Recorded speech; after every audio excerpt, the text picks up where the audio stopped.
আজকে আমরা শিখবো মাইক্রোসফট এক্সেল এর ওয়ার্কশিট। ওয়ার্কশিট কোন অংশটুকু?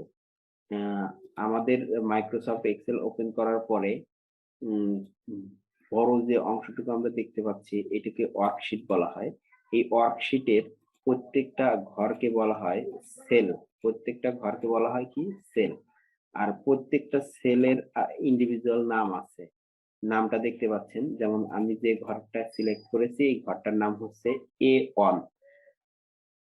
A1 কেন হলো?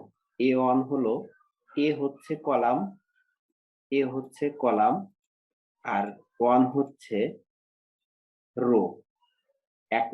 এ কলামের 1 নাম্বার রো।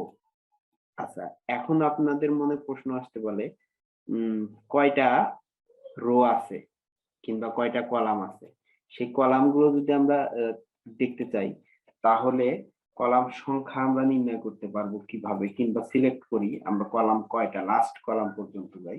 এখানে A1 সেলটাকে আমরা সিলেক্ট করে কন্ট্রোল রাইট অ্যারোতে চাপ দিলে আমাদের সিলেক্ট বাটনটা একদম লাস্ট কলামে চলে যাবে। লাস্ট কলামটা হচ্ছে XFD। আবার যদি এই সিলেক্ট অংশ সিলেক্ট করা অবস্থায় কন্ট্রোল লেফট বাটন ক্লিক করি, তাহলে আমাদের চলে আসবে 1 নাম্বার কলাম। আচ্ছা, এখন রো আছে কয়টা?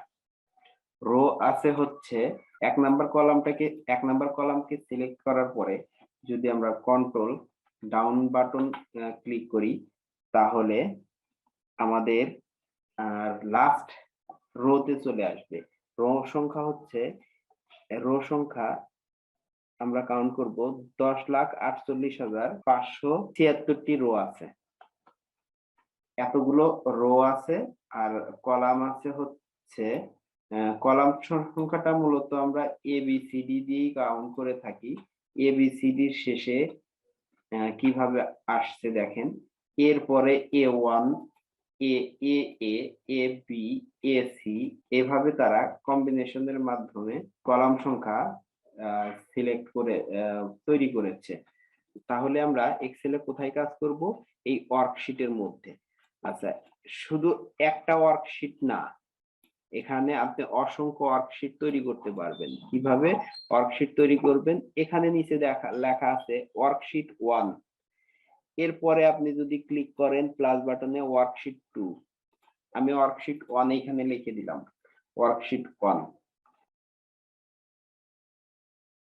শীট 1।